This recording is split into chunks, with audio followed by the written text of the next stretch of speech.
আসসালামু আলাইকুম প্রিয় শিক্ষার্থীরা।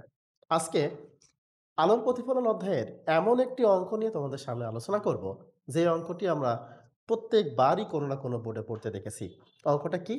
আমরা যদি একটা গোলীয় দর্পণের সামনে কোথায় লক্ষ্যবস্তু রাখবো, যদি আমরা তার বিবর্ধিত বিম্ব দেখতে চাই, খর্বিত বিম্ব দেখতে চাই, যদি আমরা বাস্তব বিম্ব দেখতে চাই, অবাস্তব বিম্ব দেখতে চাই, তাহলে আমাদের দর্পণের সামনে কোথায় লক্ষ্যবস্তু রাখতে হবে, সেই টাইপের একটা অঙ্ক শিখব। এবং সেই সাথে এই অঙ্কটার বেসিকটাকেও আমরা এমনভাবে দেখব যেন এই অঙ্কটা, এই ভিডিওটা দেখার পর তোমাকে আর নতুন করে কোনো জায়গায় শেখা না লাগে। প্রথমে আসো, এই অঙ্কটাই তোমাদের প্রথমে বিবর্ধনের মান দেওয়া থাকবে, যে আমরা বিবর্ধিত বিম্ব পেয়েছি নাকি খর্বিত বিম্ব পেয়েছি। এখানে যেমন ৩ গুণ বিবর্ধিত অর্থাৎ বড় বিম্ব পাওয়া হয়েছে, মানটা দেওয়া আছে। দেখো, আমরা প্রথমে অঙ্ক চলে আসি এবং এই অঙ্ক শেখার জন্য আমাদের কোন কোন সূত্রগুলো লাগবে সেটা একটু তোমাকে হিসাব করে দিই, তাহলে তুমি বেসিকটা দেখো। আমরা জানি বিবর্ধন বিবর্ধন এম সমান সমান মাইনাস ভি বাই ইউ। বিবর্ধন এম সমান সমান মাইনাস ভি বাই ইউ। এখানে ভি ভি হলো তোমার দর্পণ থেকে প্রতিবিম্বের দূরত্ব, ইউ হলো দর্পণ থেকে লক্ষ্যবস্তুর দূরত্ব। আমরা জানি যদি আমাদের বিম্বটি বাস্তব হয়, বিম্ব যদি বাস্তব হয়, বিম্ব বাস্তব হলে, দেখো, বিম্ব বাস্তব হলে আমরা জানি ভি প্লাস হয়। আর বিম্ব যদি অবাস্তব হয়, বিম্ব যদি অবাস্তব হয়, তাহলে ভি আমাদের মাইনাস হয়। তাহলে এই সূত্রে যদি আমরা বসাই যে ভির মান পজিটিভ, তাহলে আমার এম এর মান কি হলো? নেগেটিভ। তারপর আমরা বুঝলাম বিবর্ধন বিবর্ধন যদি ঋণাত্মক হয়, তাহলে বিম্ব বাস্তব। বিবর্ধন নেগেটিভ হলে বিম্ব বাস্তব। আর বিবর্ধন যদি পজিটিভ হয়, তাহলে বিম্ব অবাস্তব। এই যে দুটো তথ্য আমি দিয়ে রাখলাম, এই তথ্যটা যে যত ভালো করে জানতে পারবা, এ অঙ্ক তাদের কাছে কোনো ব্যাপারই না। তাহলে আবার শিখি, বিবর্ধন এম সমান মাইনাস ভি বাই ইউ। বিম্ব বাস্তব হলে আমরা জানি ভি পজিটিভ, আর ভি যদি পজিটিভ হয় তাহলে এম নেগেটিভ, অর্থাৎ এম নেগেটিভ হলে বিম্ব বাস্তব। ভি নেগেটিভ হলে যদি আমরা নেগেটিভ মান বসাই, তাহলে কি হবে? দেখো, প্লাস বেরোবে, এম এর মান ধনাত্মক হবে। তাহলে এম যদি ধনাত্মক হয়, অর্থাৎ বিবর্ধন যদি ধনাত্মক হয়, তাহলে বিম্বটি অবাস্তব। এখন আমরা এখানে খেয়াল করি যে কি বলেছে আমার এখানে। আরেকটা তথ্য তোমার এখানে জানতে হবে, সেটা হলো, যদি কখনো বলে বিবর্ধিত বিম্ব পাওয়া গেছে, তাহলে দর্পণটি অবশ্যই তোমার অবতল দর্পণ হবে। কারণ আমরা উত্তল দর্পণে দেখি সবসময় খর্বিত বিম্ব গঠিত হয় এবং সোজা বিম্ব গঠিত হয়। কিন্তু অবতল দর্পণে সোজাও হতে পারে, উল্টাও হতে পারে, বিবর্ধিতও হতে পারে, খর্বিতও হতে পারে। যেহেতু এখানে বলেছে বিবর্ধিত বিম্ব পাওয়া যায়, তাহলে আমার এই দর্পণটা কি সেটা আমাদের আইডেন্টিফাই করতে হবে। তাহলে এইটুকু আমরা বুঝে ফেললাম।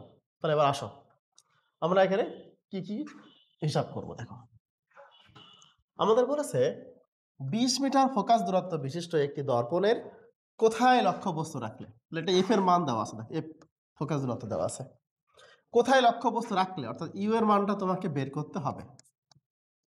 ভির মানটাও কিন্তু তুমি জানো না, কিন্তু 3 গুণ বিবর্ধিত, অর্থাৎ এম এর মান বলেছে এম সমান সমান 3, 3 গুণ বিবর্ধিত বিম্ব তুমি পাচ্ছ, এটা তোমার দেওয়া আছে। এখন খেয়াল করব যে ফোকাস দূরত্ব যখন দেওয়া আছে, বিবর্ধন যখন বলেছে, তাহলে আমরা বলবো যে বিবর্ধন মানে বিম্ব বিম্ব বিবর্ধিত হওয়ায়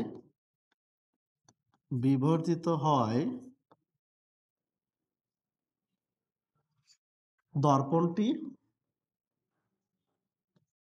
অবতল। যেহেতু বিম্বটি বিবর্ধিত হয়েছে, তাই আমার দর্পণটি হয়ে গেছে কি? অবতল। তাহলে আমার এখানে কি কি দেওয়া আছে দেখি। আমার এই অঙ্কে দেওয়া আছে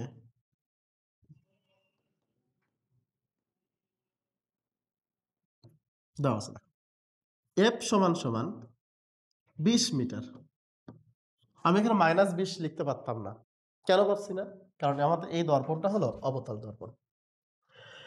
এবার দেখো এখানে বিম্বটা কি? বিবর্ধিত।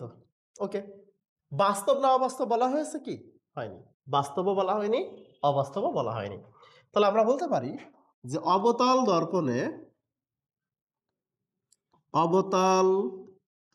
দর্পণে বিবর্ধিত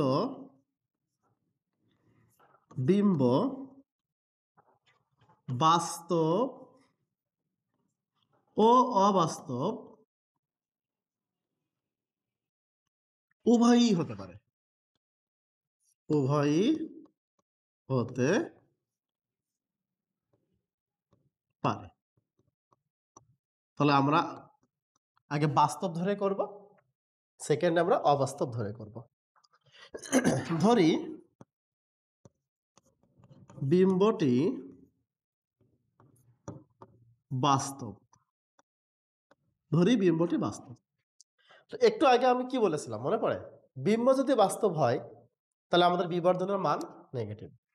তাহলে অতএব m সমান সমান -3। যেহেতু 3 গুণ বলেছে তাহলে 3, যেহেতু বিম্বটি বাস্তব তাহলে m এর মান -3। বা m এর সূত্র আমরা জানি, m সমান -v/u সমান -3, বা v/u সমান 3। তাহলে অতএব v সমান সমান 3u, মান আমরা একটা পেয়ে গেছি। এবার আমাদের কি বের করতে হবে? লক্ষ্যবস্তুর অবস্থানটা কোথায়, ইউ এর মানটা বের করতে হবে। আমরা জানি দেখো আমরা জানি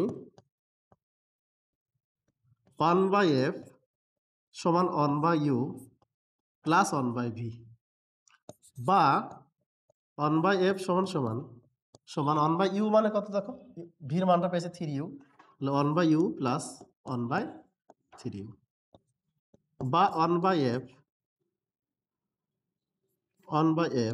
সমান 3u, তাহলে কি হয় এখানে 3 প্লাস 1, তাহলে বা f সমান সমান দেখো 3u/4, তাহলে u সমান সমান 3u/4। এখন আমাদের ইউ এর মান দরকার, তাহলে অতএব ইউ সমান সমান দেখো 4f/3 সমান সমান 4 ইন্টু এফ এর মান আমার 20/3। অর্থাৎ এখান থেকে যদি আমরা ক্যালকুলেশন করে দেখি তাহলে যে মানটা পাবো সেটা হলো 80/3।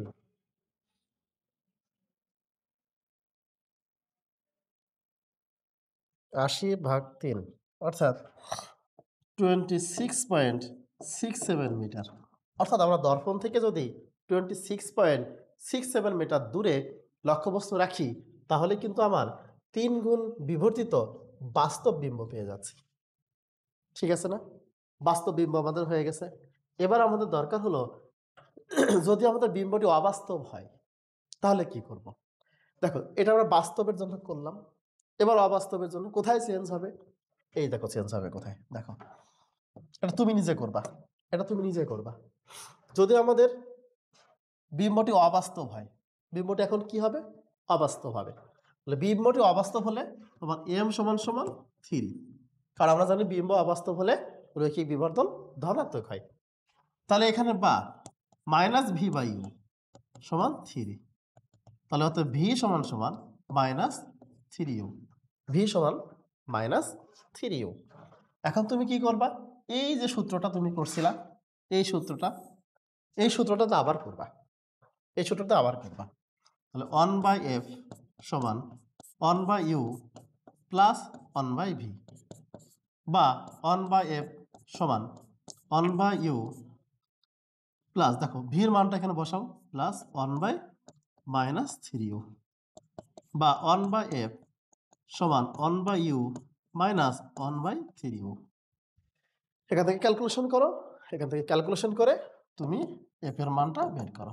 এফ এর মানটা যেটা হবে সেটা হবে এই দর্পণের আমাদের 3 গুণ বিবর্ধিত অবাস্তব বিম্ব। তাহলে আমরা কি শিখলাম? দুটো জায়গায় খেয়াল করলাম, যেহেতু আমাদের বিবর্ধিত বিম্ব কাজে আমরা দর্পণটা হলো অবতল, এফ এর মানটা আমার বের হয়েছে ধনাত্মক। যেহেতু এখানে বলা হয়নি বিম্বটি বাস্তব না অবাস্তব, কাজেই আমার এম এর মান একবার -3 হবে, আর একবার এম এর মান আমার +3 হবে।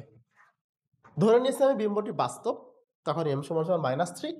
যখন আমার বিম্বটি অবাস্তব, তখন এম সমান সমান -3 +3।